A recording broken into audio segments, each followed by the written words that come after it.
দেখি আরও গরু নিয়ে যাবে। গরু নিয়ে যাওয়ার আগে একটু জিজ্ঞেস করি দর্শক, আমরা আর একটা পাকড়া গরু দেখতে পাচ্ছি আবুল ব্যাপারীর। একটা একটা একটা সুন্দর পাকড়া গরু। এই গরুটা কেনার জন্য আজকে বেশ ভিড় হয়েছিল, বেশ দাম দর করেছিল কাস্টমাররা। গরুটি এখনো বিক্রি হয়নি।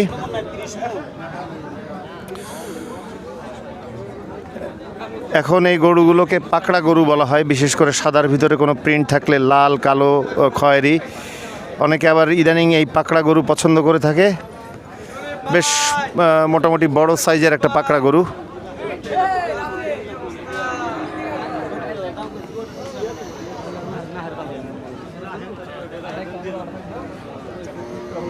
খুব সুন্দর একটা পাকড়া গরু দর্শক, আপনাদেরকে আমরা দেখাই গেলাম। যিনি কোরবানি দিবেন তার মনের আশা পূরণ হোক, আল্লাহর সন্তুষ্টি লাভের আশায়।